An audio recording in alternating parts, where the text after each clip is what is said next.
E aí, pessoal, empolgação com o anúncio de Cuéllar. E o que vem para hoje? Ontem nós acertamos. Tem mais nomes hoje? Sim, o Grêmio vai trazer mais 3 nomes. E nós vamos falar tudo sobre isso a partir de agora. César Cidade Dias falando de Grêmio aqui no YouTube. Papo de gremista para gremista. Mas eu quero falar do Mercadão da Informática. Maior loja de informática do sul do Brasil. Aqui em Porto Alegre, 5 lojas físicas que vale a pena visitar. Se você está perto da Dom Pedro II, lá na 919, você tem a loja aberta. Você tem na Grécia, lá no Passo da Areia. Você tem na Zona Sul, Otto Niemeyer, vai ali. É na Otto, na rua central da Zona Sul. No Bourbon Country, você tem lá no 2º andar e, claro, no Antônio de Carvalho, 1661. Mercadão da Informática. Gente, a maior loja do sul do Brasil de informática. Tu encontra tudo. Essa loja da Dom Pedro II vale a pena. E se tu quiser um pouquinho de conforto, não quiser sair com esse calor, mercadãodainformática.com.br. Não tem desculpa para você comprar monitor, computador, tudo que você precisa nesse segmento. Gente, que empolgação, né? A contratação de Cuéllar recuperou o sorriso do torcedor do Grêmio nesse início de temporada. Inconformados, de alguma maneira, com a falta de reforços, o torcedor estava, sim, triste, preocupado com o andamento, o que o Grêmio apresentaria. Essa era uma das ansiedades do torcedor.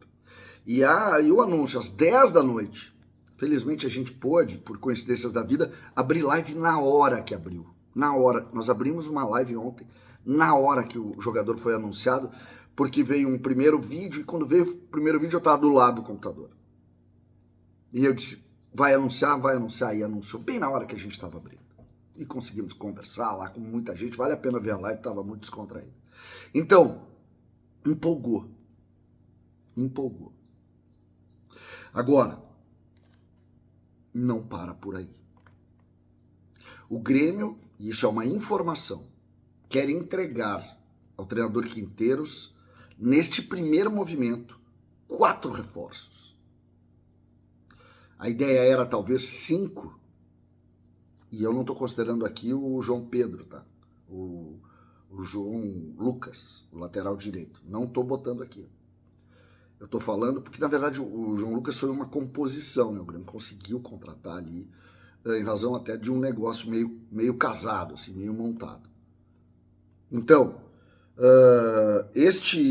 esta linha indica um lateral esquerdo, um zagueiro e também um extrema. Essa é a prioridade. O Grêmio vai contratar um lateral esquerdo.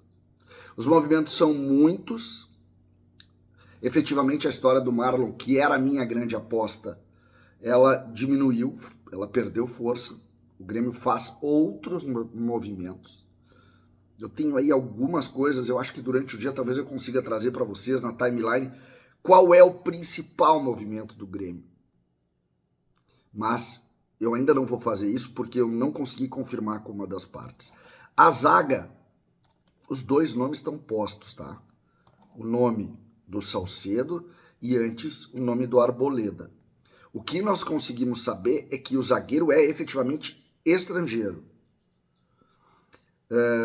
As notícias que vêm lá do México sobre o Salcedo falam que o Grêmio teria feito uma outra oferta. Eu não confirmo isso com o Grêmio. Não é a informação que eu tenho. Inclusive, a ideia do Salcedo é meio de desistir, em razão da força econômica. É meio desistir disso. Mas eu não descarto o Arboleda. Eu estou buscando ainda algumas informações, muito mais em São Paulo do que aqui, mas parece que existe um movimento até mesmo de entendimento do São Paulo que é hora de liberar. Não liberar no sentido de não querer, mas diante de um negócio econômico poder liberar alguns jogadores. E o Arboleda foi um dos jogadores que recebeu ofertas. E essa oferta a gente sabe que foi do Grêmio. Então me parece que nos bastidores segue tendo esse tipo de movimento. Além dele, o Extrema. Eliasson. Eu falei ontem aqui e repito, é intransigente a palavra do clube ainda em relação ao Eliasson. Intransigente. O Grêmio tem muita dificuldade em conseguir essa liberação. É verdade que o jogador insiste nisso, mas até o momento ele não obteve êxito. Então, não sei até que ponto isso vai ganhar efetivamente alguma força. O Vija, que é um pedido do treinador, quem chega com o nome do Vija é o Quinteiros, Vija que vai trazer polêmica e que nós temos que, se vier para cá, conversar muito, analisar muito, entender o caso, mas entender o caso não o crime que ele cometeu, entender como encarar um criminoso de uma maneira justa. É isso que nós vamos ter que fazer. Um criminoso, condenado. É preciso sempre posicionar isso. Mas, como encarar? O que fazer? Isso é que nós vamos. Mas isso nós vamos fazer se por acaso ele vier para cá. Porque essa é uma das situações que me parecem reais dentro da realidade do Grêmio. A composição desses três, bom, incorpora muito o trabalho do Grêmio. Marquezinho, que pede para sair,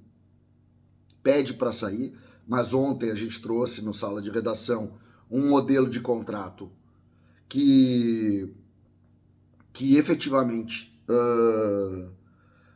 impõe maior dificuldade para ele simplesmente ir para o Boca. Muito bem feito o contrato ainda por Antônio Brum. Aí nós temos João Pedro, Rodrigo Eli, que ganha muita força interna, e esse zagueiro.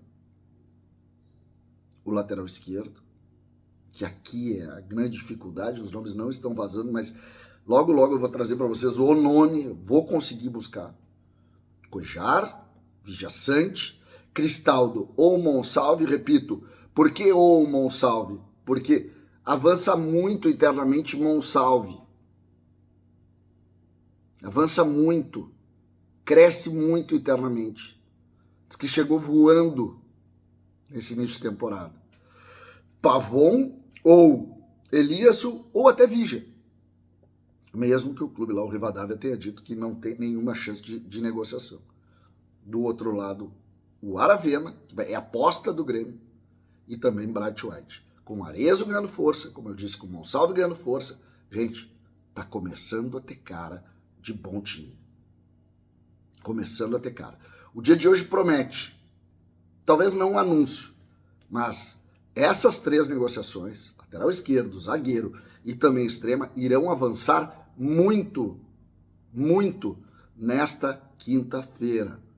Ontem eu falei, fiquem atentos a qualquer momento. Aconteceu. Vamos torcer que eu acerte de novo hoje.